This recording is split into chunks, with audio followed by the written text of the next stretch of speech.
Okay, welcome everybody. We got top of the hour, so we're going to jump right in. Welcome to our 13th episode of our 20 for 2020 webinar series. Today we're going to talk about NFPA 1001. Now we're not going to talk about all the meat and potatoes of it because if you look at that standard, that's what If the Essentials is based on. It's why we got into this job in the first place, because it talks about all of the skills, knowledge that we need to acquire in order to meet our minimum professional qualifications as a firefighter. But what I wanted to show you today is how that all links up with what emergency reporting can do to help you adhere to that standard, and some parts of that standard that directly connect to things within emergency reporting. So I think it'll be a pretty interesting presentation today. I want to welcome all of you. I know you're very busy in your communities, keeping them safe, keeping your crews safe.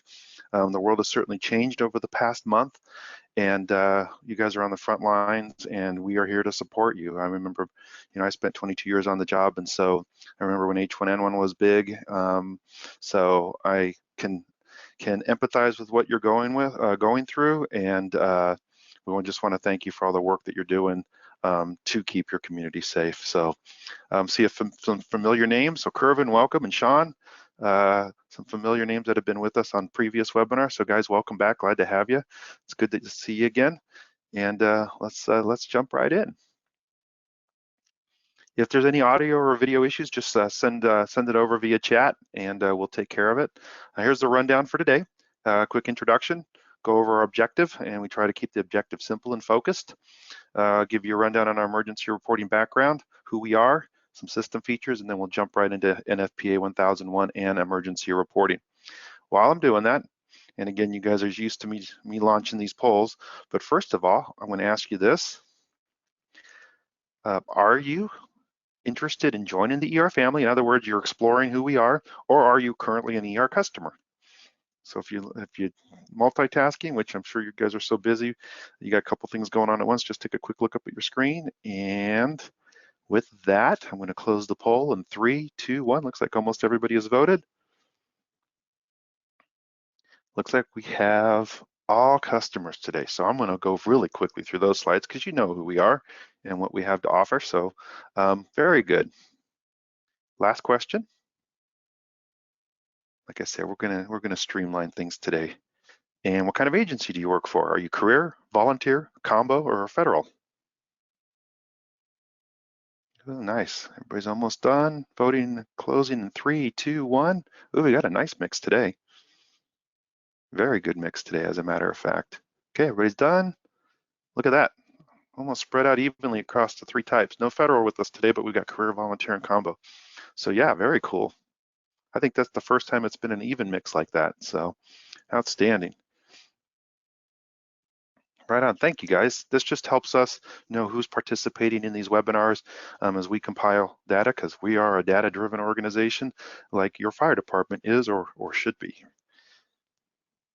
That's me. You guys have seen me here before. 22 years on the job, retired back in 2013, but I've been with emergency reporting since 2011, used the system since 2004, and promoted to my current position back in July of 2018 as a business development analyst, subject matter expert for our sales team, and key account manager. But with me also is Mark McElroy. Mac, he is our lead trainer, and he's my wingman today to help answer questions that you guys pose. And no, John, do you have audio now? I just saw your question pop in. Okay, I think we're okay. If anybody else is not hearing me, please chime in. But I figured if you're answering questions on the polls, we're probably doing okay. Okay, good. John says yes. Excellent. So Mac's with me. He's going to help answer questions on the fly. So Mac, thank you for being here. I'm very grateful to you for that. And so here is our objective for today. And this is for our 13th episode, as I mentioned earlier. How can I enhance my department's compliance with NFPA 1001, especially as it pertains to records management? And so one of the key things here is that when I go, I'll show you the standard, and I'm sure all of you, if you've even looked at it, essentials, that's the essentials, you're probably more versed on NFPA 1001 than you realize. But I want to show you the standard itself, and then we're going to go into some areas that directly pertain here to records management and how emergency reporting can help you with that.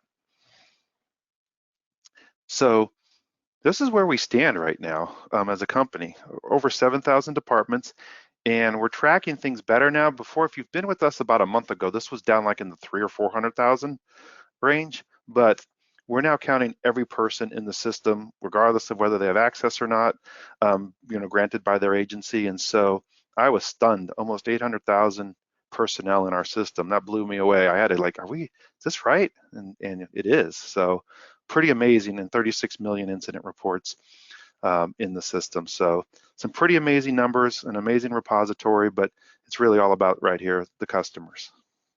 7,000 departments, and you guys are representing a handful of them today. So I'm going to skip right past this. You guys have seen this. Just keep in mind, a lot of what we fall back on when we make decisions in the organization is right over here on the right side. These are our 4 pillars. So part of compliance is the national standards, of which we've been talking about in these webinar series, NFPA. You've got ISO, you've got the Center for Public Safety Excellence, different standards out there that you're adhering to. We want to help support that. Day-to-day operations, we always say you can essentially run your entire department on emergency reporting, and it's pretty true. I'm going to skip yellow and go to blue. Data, everything's data driven. You're going to see a slide that I'm going to include in all of my presentations now that I get a kick out of, because it's just a really good quote from W. Edward Deming. I'll show you that momentarily. But this is what it's all about here for us. Data drives the fire service, but the humans are behind the wheel, and building those relationships, knowing that you can trust our support team. I think we have the best, I know we have the best in the business when it comes to our support team, our training team, and then again, your initial introduction to ERs with our sales team. And so we all try to do our best to take good care of you and to nurture those relationships amidst all of this technology that we're, blessed to have.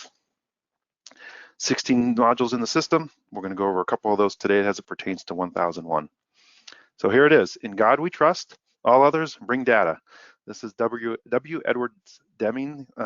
He was a pioneer of lean manufacturing, quality control. The Japanese jumped right on first, and then a lot of the American companies followed. So if you get a chance, just Google that name, and you'll learn a lot there. It's pretty fascinating, but I thought this was a pretty terrific quote. And we're kind of at that in the fire service now. Anything we want to do to justify our budgets, verify what we're doing, it's all driven by data. Okay, 1001. What is NFPA 1001? So it is the minimum job performance requirements, and I want to delineate something real quick here. JPRs in the NFPA world are kind of like task sheets. JPR in emergency reporting is a bundling of classes that are required training for your agency over a given time period. So the terminology is slightly different, and I'll point that out periodically throughout the presentation. But if you're using our training module, think of JPRs as task sheets in ER, and then our JPRs allow you to bundle classes that are required for your agency, and we'll take a peek into that later on. And this standard defines firefighter 1 and firefighter 2 professional qualifications. So if anyone ever says, well, the fire service isn't professionalized like nurses, doctors, lawyers, I would beg to differ now. We have moved rapidly into the professionalization of the business that we do, and NFPA has been part of that. And I think you'll see that in our organizations. If yours is one that has personnel certified, even at just a CPR level, but certainly your EMTs, your medics, and then other qualifications, your hazmat certs, all of that is when you have something where you have to meet a certain standard, take tests, recertify. That is professionalization, part of the professionalization of our business. And it's high time that we do all of that. And I think we're up there with any other of those, what we think of as typical professions, the nursing and medicine and legal. So this is part of that standard. And it's really, you look at it, and we'll take a peek into it. It's a standard that is why we got into the business. When you see what it's all about, it's all the hands-on and the things we do to save lives and put out fires. Okay, so here's one section that directly comes from NFPA 1001. It's 5.2.1, completing an accurate incident report. So one of the standards is the ability to complete a basic incident report given the report forms, guidelines, and information so that all pertinent information is recorded and the information is accurate. That's a key thing now with NFIRS.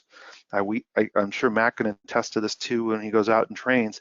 The relative lack of NFIRS knowledge out there is kind of surprising. And so part of what our training team does is make sure that we inject some best practices and NFIRS standards into our training so that you can indeed do an accurate incident report, and the report is complete. So I point this out because I know in my fire academy, and that was a long time ago, we didn't really have a lot of documentation other than, our task sheets. But I think now, if we're going to keep up with the cops, and I hate to say that, but they're pretty good at securing money and for their departments, the injection of good documentation and a management of paperwork, which we all love, is now becoming part of fire academies. And I think this is that part of that standard where, yep, after we're done donning SCBAs, raising ladders, and loading hose, we've got to learn how to do a good incident report, because quality documentation is going to help drive the organization forward. And so it's right here. If anybody ever asks, 5.2.1. Here's a few others, and I know there's a lot of text here, so I highlighted sections, but also in section chapter 5, fire safety survey in an occupied structure. So these are your life. This isn't necessarily, again, this is a firefighter 1 and 2 standard, right? So this isn't your full-on code, fire code inspections, life safety code inspections. It's based on that, but it's doing what we call in our department engine company surveys, and that's even different than pre-planning, and that's under section 5.53. So 3 of these for firefighter standards. So ask yourself, from the boot firefighter on up, can they go out and effectively do a fire safety survey of an occupied structure? Do you have forms created for them, and are you using our occupancy module to do that? Now, sometimes they're done in residences for sure, so that's a little different story, but all of that can be fully documented within the occupancy module. Likewise, fire safety information, presenting them to station visitors, small groups, station tours, so that all information is presented, accurate. Again, there's that accuracy, and questions are answered or referred. And so documenting that all comes into our events module. So as you can see, the NFPA 1001 runs the gamut as far as different modules within emergency reporting. So right here, we've got the occupancy module from a firefighter's perspective, and you can create an inspection form that is a simple fire safety survey. You've got public ed, which can be tracked super effectively in the events module. And then you've got the pre-incident survey, so pre-planning, down below at 5.53. And again, that's going to be done in the occupancy module. Okay, job performance requirements. So again, what is this versus objectives? And this is going to take us into our training module. And then what I'm going to do is I'm going to kind of go back through all of this and how it ties directly within emergency reporting. So the job performance requirement, it's a written statement that describes a specific job task. There's the task sheets that we call them in our system. Okay, lists the items necessary to complete the task and defines measurable or observable outcomes. All of you have used these, whether you're National Registry, your Firefighter 1 and Firefighter 2 for your state, or within your department. Then one important differentiation here is what is a JPR versus an instructional objective. And so you can see I've highlighted the difference there, the yellow and the blue. So JPR state what is necessary to perform the job in a practical and actual environment experience, whereas instructional objectives, and the difference is subtle, like they say, but instructional objectives, on the other hand, are used to identify what students must do at the end of a training session. So that's like, I have the one objective for today in our webinar. Okay, so you'll have objectives for training. Now, one of the things I want to mention here is there is a section in our training module for objectives. It is not a required field. However, those of you that are in an ISO state, I've talked with an ISO representative, and we're working together because they are getting to be more sticklers when it comes to documenting training, and then when they come to do an ISO audit. And so one of the things we're contemplating, now we haven't executed this yet, but one of the things we're contemplating is allowing customers to make the objective field a required field, and I'll show you that. But in the meantime, even though it's not currently required, okay, I would still highly recommend that you start using that field in anticipation for the need to better document what you're training on. And again, not to say that the Training codes aren't going to work, they do, but ISO is saying now they want more descriptions besides just topics listed in the training code. So just a heads up on what may be coming down on your next ISO audit. Okay, so we're going to hit these sections, and I'm not going to deep dive into them. I'm just going to give you kind of the general overview based on what we just talked about in the presentation. So it's going to go through and tie together NFPA 1001 and emergency reporting. And then, of course, throughout the presentation, Mac and I are here to answer questions, and then we'll wrap this baby up. Move this over. And any questions so far? Not seeing any pop up. I do want to refer you guys, but before I forget, because I will by the time the presentation is over, there's 3 handouts in your webinar control panel. One is just our general ER brochure. Feel free to download that and share with departments around you that may be interested in emergency reporting. And then what I did is I loaded 2 of our learning plans for the training module. One is for admins and one is for users.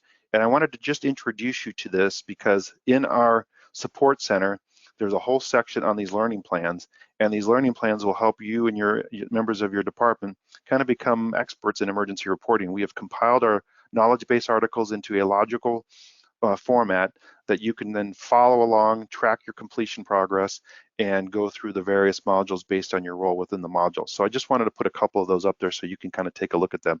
They're meant to be used electronically because there's checkboxes for in progress and completed, but you can certainly print them out as well.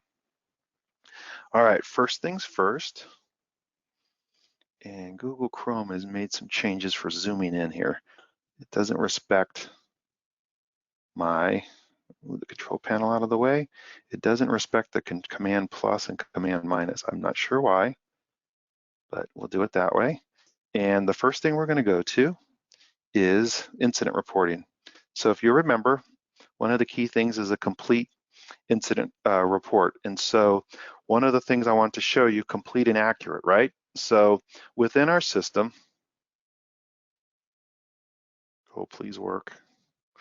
There we go. Okay, so within our system,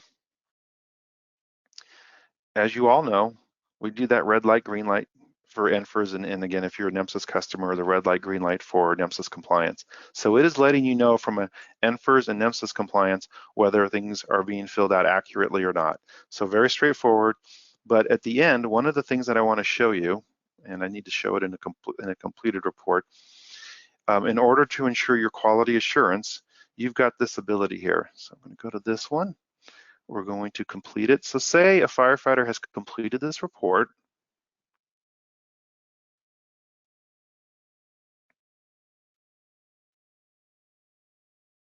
Oh, Chrome.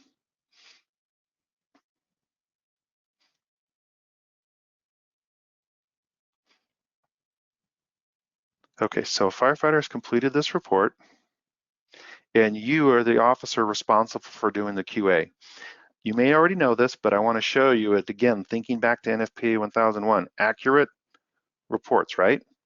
So we're going to click into that report. You're going to review it, okay? You're going to go in and see, well, let's see, how well did they do that narrative? Okay, yeah, not so complete. So it doesn't meet your organizational standard. So then you can click Make Incomplete. And if this is activated and turned on as enabled in the administration module, you have the ability to send an email to the report writer, okay, and then explain to them what they need to complete or fix in that report, because it is already completed. It met the NFRS validation criteria, but maybe it did not meet your agency criteria. And so this gives you the ability to then send that notification via email. So I'll be getting an email. I have my email closed so it doesn't interrupt us.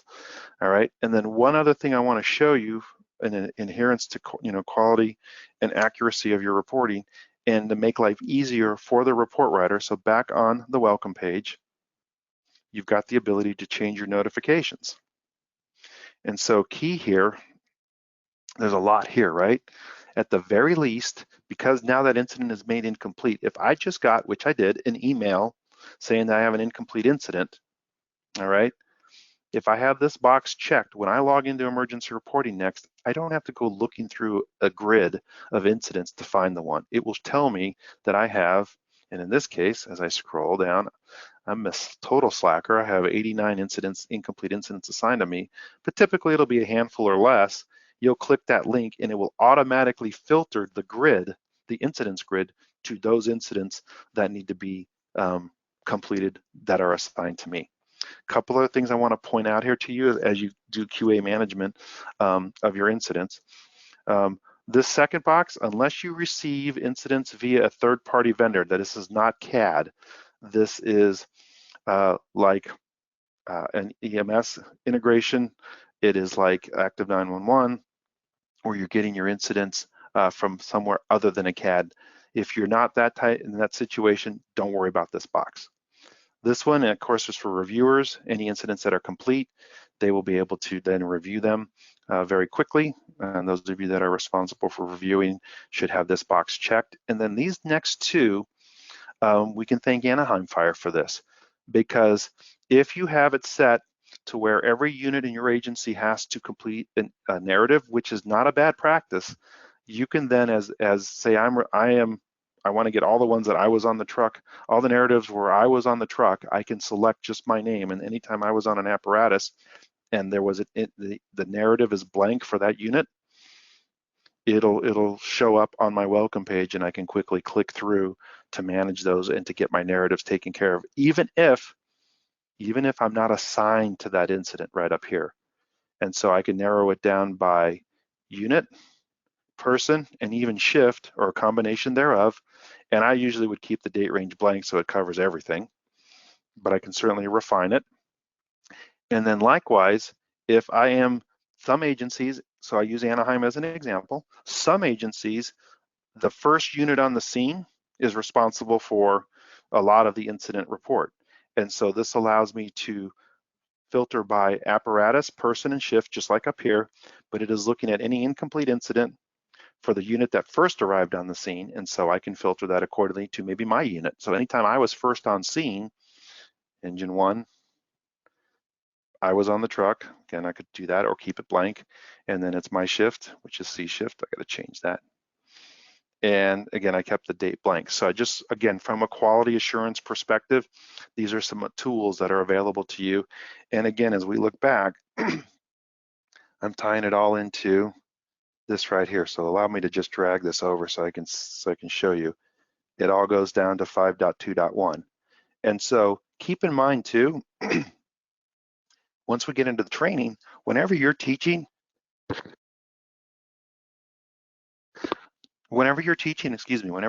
emergency reporting or inverse or documentation, this can be one of the standards that you're following, all right, and adhering to and making part of your curriculum. That is it part of an NFPA standard? It sure is. 1001 5.2.1, talking about incident reporting.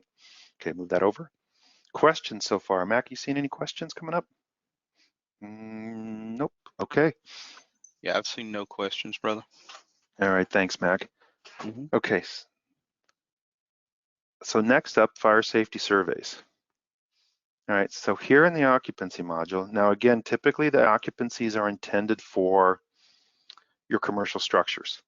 But keep in mind, under settings, you can create an inspection form that is not necessarily a full-on fire and life safety inspection based on the code. Now, anything you're doing is going to be code-based, but typically your prevention team is going to go out and handle those, what we call formal inspections. But if your crews, again, thinking this is firefighter 1 and 2 here, you can create a form, and we have a lot here because people are playing in here, but you can do forms that are based on just your engine company survey. So they're doing a cursory look at any obvious safety infractions, anything that would preclude response, the safety of firefighters during a response, and it allows then maybe they're out doing those surveys, and if they notice some pretty significant or potential violations, then it can be forwarded to your prevention team to follow up on. And you can certainly create this form and teach them how to use this when they're out there doing it. So you're getting documentation tied directly to an occupancy. And then the question always comes up is, well, how do I deal with residences, right? And so you've got some options here with residences, especially if you are doing life safety inspections, fall injury prevention, things like that. You can certainly create a unique occupancy for each residence. Some of our customers do that. Another thing that you can do is simply create a placeholder occupancy for residents. And then when you go in, so for example, let's see if we even have that. Okay. So you could create, we don't, but we could create one that is just a residential placeholder. All right. So actions, add occupancy, and you would go in and have that as your foundational generic occupancy. And then all of your subsequent residential surveys, if your department does these, including life safety and general fire safety, you can then attach that form and make sure that you listed it. And again, I have to build the occupancy. Let me go back to one that's existing. So we'll pretend that this is a residence. All right. And then you can stack those inspections here and have all of your residentials in one occupancy. It's one option to consider as opposed to creating a massive list of residences that you're really not going to go back to on a periodic basis in most instances, like you do for commercial occupancies. So that's something to consider. And again, I just want to give you some options within the occupancy module on how to manage that when it comes to conducting fire safety surveys at the firefighter 1, firefighter 2 level, so companies, engine companies. And if you are doing this, if your agency, since all of you are ER customers, if your agency is doing something pertaining to anything we're talking about today, absolutely chime in and say, hey, I've got our department's doing this, and we'll either open your mic or I'll just kind of verbalize it based on what you enter into the question, and we can share that with the other participants today. Okay, next up is public education. Again, your firefighters are going to be doing public education. The place to do that is in our new events module.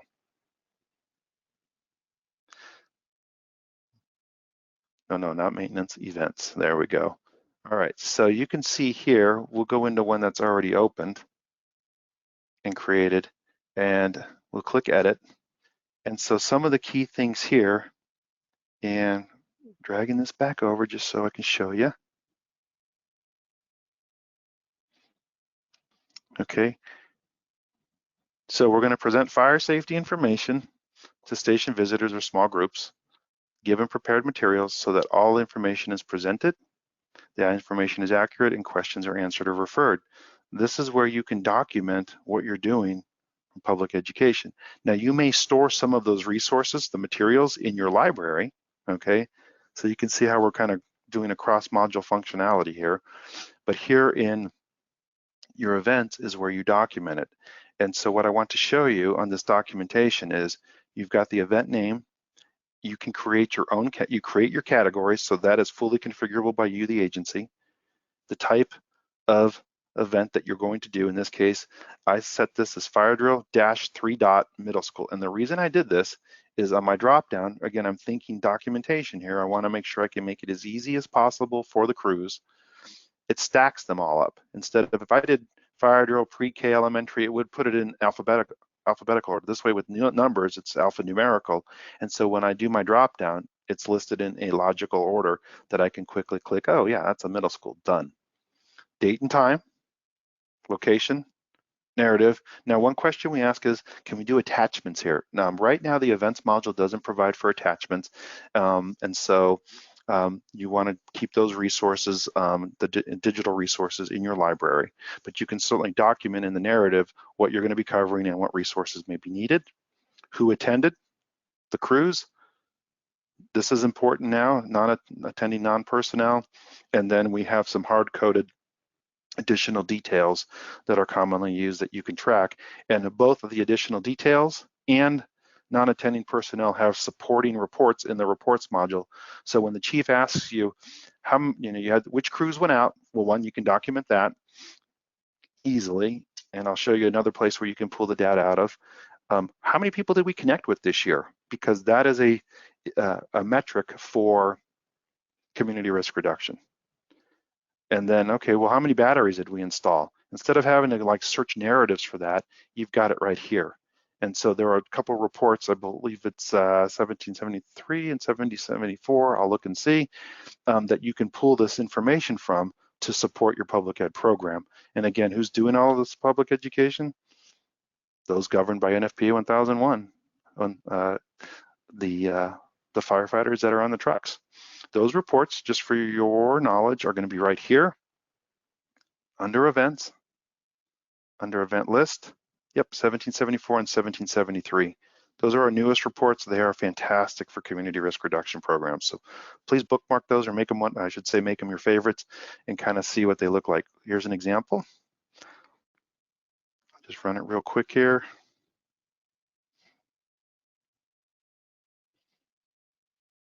And you've got this story to tell.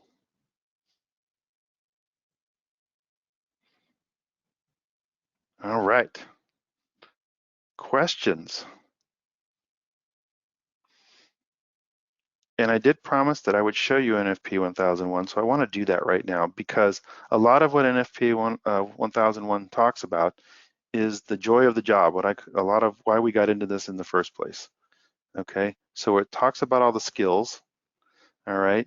And if you haven't already, you may have a subscription to NFPA, which you can grab these documents, or you may have the hard copies of the different NFPA standards, but highly recommend looking at these. For me, I like pictures. I'm a firefighter, I'm a visual learner.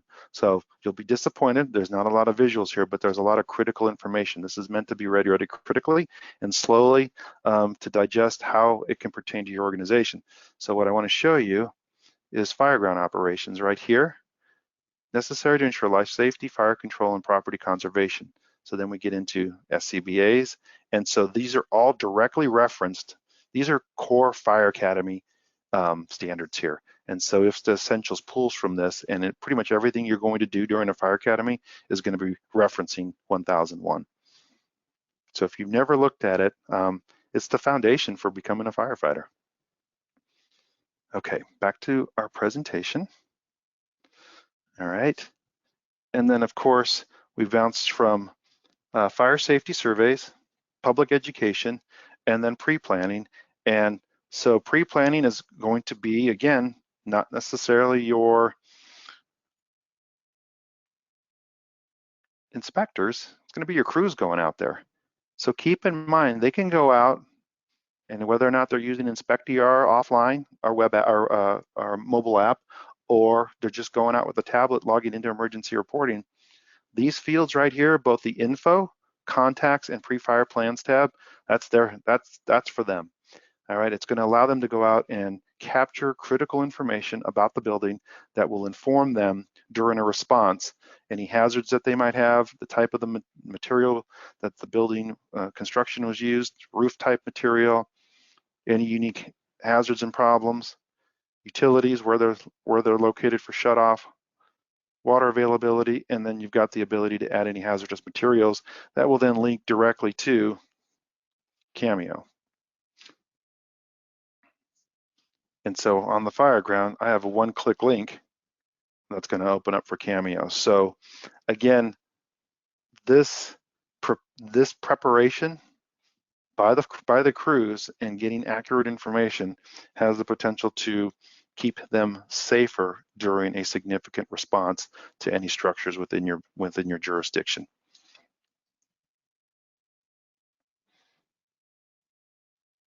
Okay, next up is all about documenting training, and NFPA 1001 talks about that. And so in training, a couple key things I want to mention here. I'm going to go into we can and maybe will do, and we have actually done, and I think it's NFPA 1401, which is training documentation for fire departments. We've done a webinar or two on that one. So we won't deep dive as much here, but the high level overview is this. In a class, and again, we'll talk about templates here in a little bit, class templates, but in a class, you have, and the key is to make sure your settings, your class categories, your training code categories and training codes are well established. And then don't forget the standards here. The standards allow you to capture, in this case, ISO, because the training codes are what you're training on. The standards, one or more standards, both like NFPA 1001, and we've had a lot of, I'll show you a list here of, it's not the best list in this demo account, but it's a decent list on how you can insert NFPA 1001 along with ISO 580.B as a standard, and then run reports against how many hours certain individuals. So I may not want my admin people to be part of that report, so I can exclude them from that report and see how many hours did my company's people on the trucks, how many hours and what training codes have they done that applies to this particular standard. And one thing I want to point out that NFPA 1001 talks about is here in the objective. Okay, so I would suggest to all of you, even though this is not a required field, to begin putting in the objectives. It's going to be, and this is straight from ISO, yes, our reports do a fantastic job capturing the training codes, the what of what you trained on, okay? They're looking at that, sure, but it sounds like, and again, we're exploring this internally here with our development team, whether or not we're going to get a report that's also going to show this, because we talked with ISO and they said, yeah, your report is great, but we need the objective in there too. I'm like, oh, really? And so I would recommend considering filling this out moving forward. All right, it's not hard, but because it's not required, we blow past it a lot. And so one of the things we're going to need to consider is, should we make this a required field? And that's a conversation we have to have internally. So just wanted to point that out to you from a documentation perspective. Okay, so we move through. Now here in the Files tab, you have the ability to add a task sheet. That's what NFPA refers to as a JPR. Think in our system task sheet, because then I'm going to show you what we use as JPRs. You can also think of this, I don't want to confuse you, but think of this as a TPR, training performance requirement, and I'll explain how that functions here momentarily. In the training module, you can add files, about a 25 megabyte file size limit, but unlimited number of files you can attach, links to URLs in the event that you want to link directly to your learning management class, the learning management system class, and then the task sheets, and I'll show you where to store those. Okay, so let's jump over to that. Settings real quick. If training is a tree, these are the big branches, of which there are relatively few. All right, there's probably a little more in here. This is a demo account, so it gets a little messy. Keep this clean and lean. Big branches, few. Now, I've always taught that this are the medium-sized branches, of which you can expand a little bit. So maybe under class categories, you would have special operations. Here you would then break that down into hazmat, wildland, technical rescue. It's really up to you. I have seen a lot of agencies pretty much keep these two the same, and that seems to function well for them also. So just to consider. This tab is key because you want to make sure you're capturing this middle column. So this category refers to the second tab here, but these codes are the what. What are you training on? And then a little description about it. Okay, and I've seen some outstanding examples out there of departments really organizing this well. The other key field or setting to keep in mind is your standards. And so this allows you to apply one or more of these to a class. So here's where you pile in ISO, and then again, you can see, looks like they deleted them. So you can also have NFPA standards listed here, and I'll show you just an example.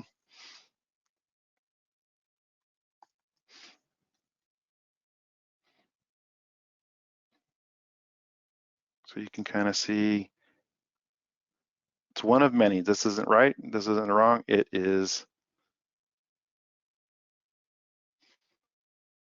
an example. So there's some standards. Now, I don't know if you would want to get into the weeds where you get into the chapters and paragraphs, but some agencies have, depending on what they're doing. And then remember, this is the standards tab, and this is your training codes.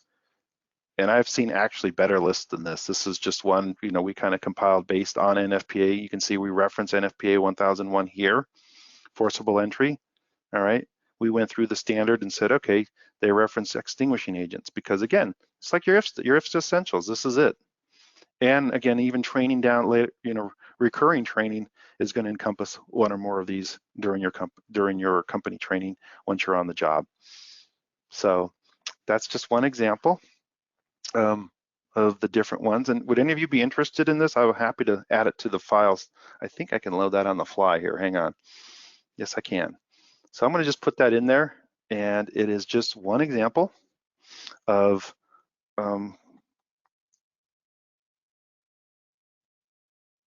something you can use.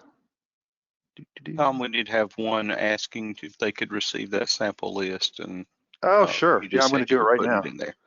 Yep, here it comes. It's going to come into the, okay, it's going to come into, I'm going to also add the training codes import template in the event that you want to import. Now, this is something we've got to do on our end, but it is something that's importable, so I'm going to bring that in. And that's just a blank slate that you would use to import your training codes. And then I'm going to bring in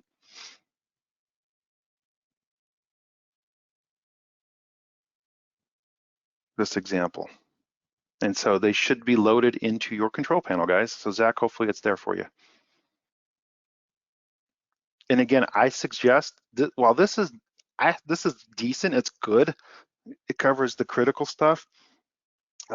Reach out to other people using emergency reporting in your area if you know them, and see what they've done too, because I've seen better ones than this. Even they do a hell of a job. Some of our customers with this, and they're just killing it when it comes to excuse me, when it comes to documenting their training. So, and then to wrap up, the last thing I want to show you, the last two things are JPRs in our system and certifications, because those are all referenced in NFPA 1001.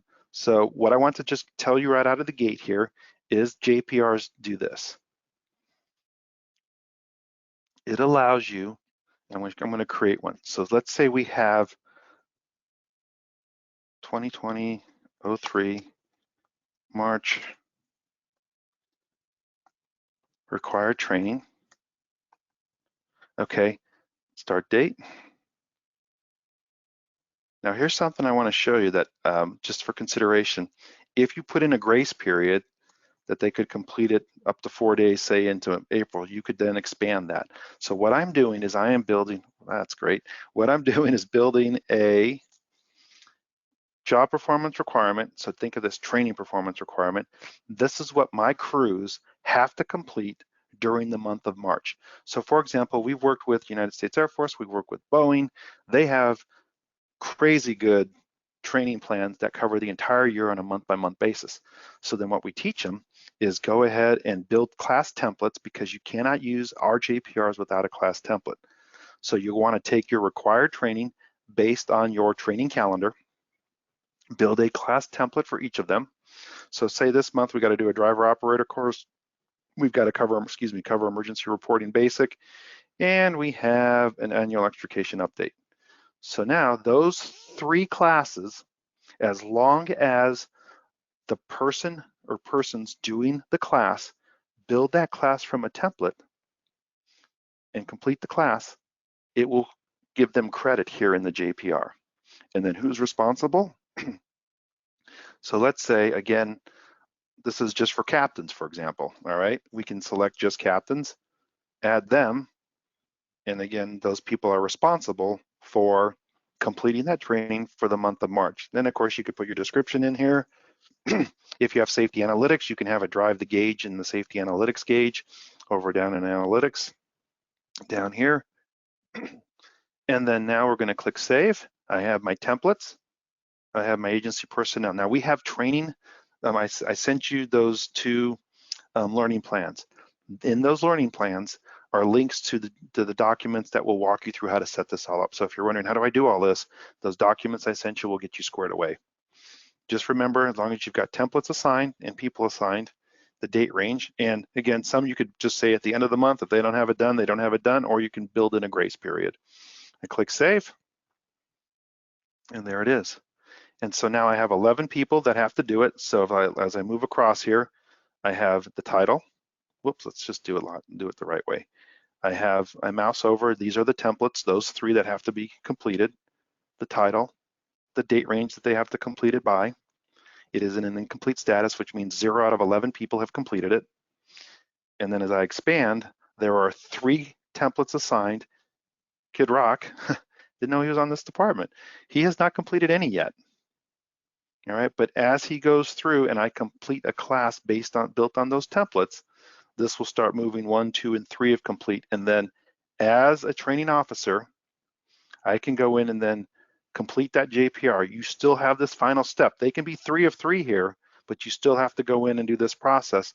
And depending on how you run your organization, you can also make a certificate. So I'm going to cheat the system here and put in my password. I'll show you what's going on here so you can see what happens. And I'm going to make this certification and automatically generate a file. So I can no cert, upload a cert. Okay, so if it's external, I can upload it, or I can let the ER create one. So for Kid Rock, we're going to complete this JPR.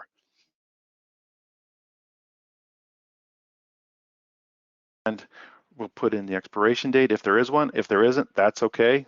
And there often isn't, but I'm going to give them this certification. I might have just monthly training in here. So we'll do test, and again, you create these in certifications. I'm going to jump there next so you can see how that works. I'm going to click save. Okay. And so now he's complete, but he really isn't. He did 0 of 3. So just know that you want this to be 3 of 3 before you do a complete. So what just happened? This is a segue over to certifications. Again, NFPA 1001 talks about this.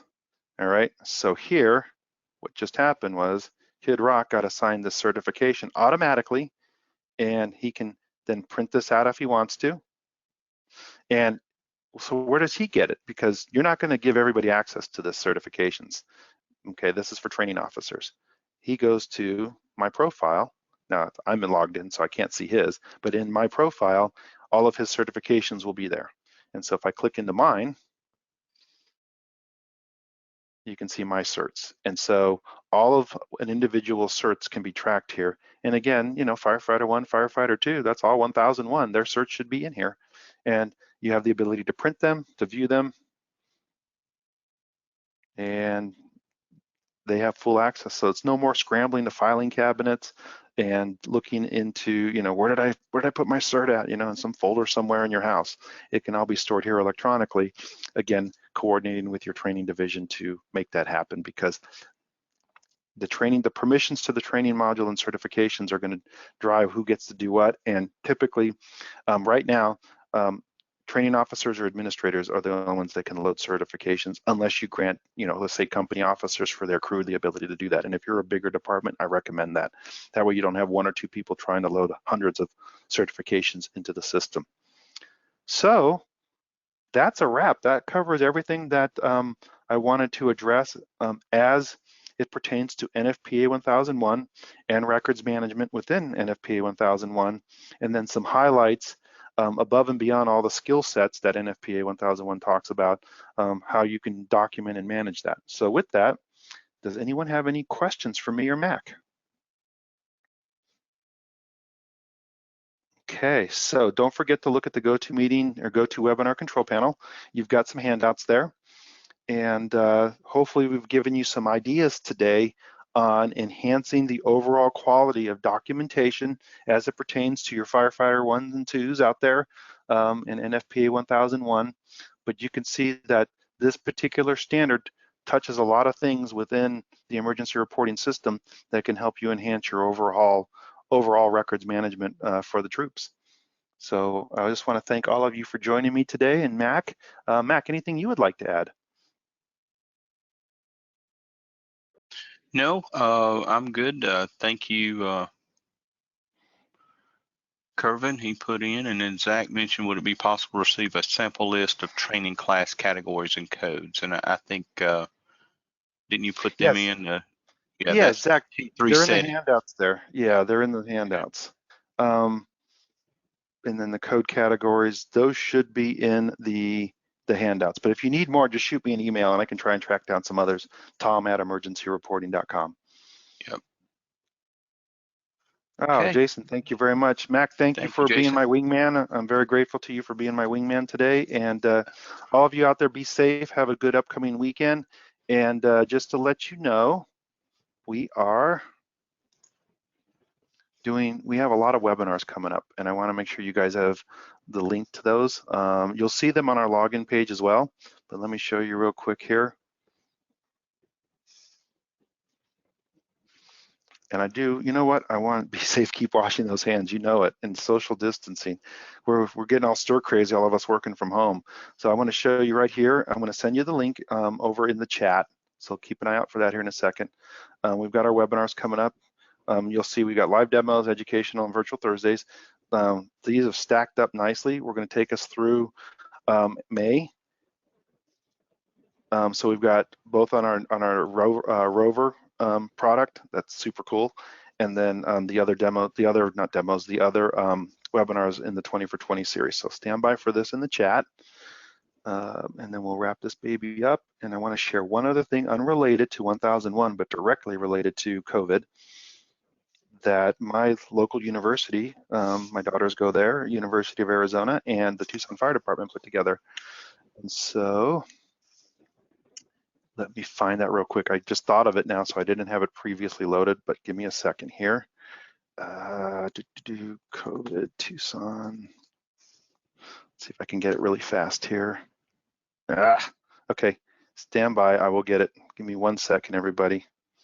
I want you to have this because they did a nice job with it. It's a 10-minute video you can show to your entire department. And then one other ask I'll have of you. I'm going to send this link to our support center.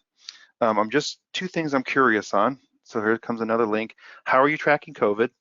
And we just got some notification from NFPA that they're adding something on the NFPA a module for special studies, and so we're going to need to be looking into that. But two asks: how are you tracking COVID-19? And then the other one is good participation here. If you are using ICS 214, it is my understanding that ICS 214 is becoming a requirement if you want to submit for during these declarations of emergencies by state and federal to document it. So if you are using that or are aware of it, send me an example, okay? So let me get you this, standby. I'm gonna get you this this link because I think you'll find it beneficial, and then I'll cut you guys loose. So thanks for your patience. Give me 1 second because I've got it here. I think a question popped up there, Mac. Did somebody have a question or two?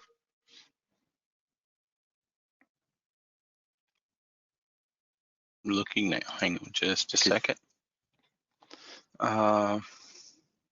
It was on a secret list recently, they said. Yes, it was. Yeah. And he's Yes, got it the was. link on the video, YouTube. Sean does. For the Tucson Fire one, the University of Arizona Tucson Fire. Yeah, I'm gonna copy it and paste it Yeah, in the. yeah, it was. Darn it, and I got it on my secret list too, and that goes to my personal email. If you've got it, If buddy, it's send it over. okay, is it Yeah. okay for me to send it to everybody here? Oh yeah, do it, please. He Okay, found it faster. He found it faster than I did. That's perfect. it's on the. I sent it to everybody on the answer to questions, so you should see a HTTPS. That's the YouTube video link. And I'm gonna pull it up, and I'll pull it on the chat as well. Yeah. Thank you very much. That's fantastic. Yeah. Sean is the man. And I actually just thought of it and didn't have it ready to load. I was like, man, I got to share this with these guys. So here it is. It's on. I just posted it in there too. Awesome. In the chat. So it's in the chat also. Okay. Perfect, Max. So guys, this is really well done. It's a 10-minute quick video, and they did a nice job with it. And yeah, it's my hometown, so I'm a little proud of what they did, but it's still very, even if you look at it objectively, there's good quality here. So share this around, and thanks for the quick find on that, Sean. Sure appreciate it. Everyone have a again, good weekend, and once again, thank you, Mac, and we'll catch you guys next week.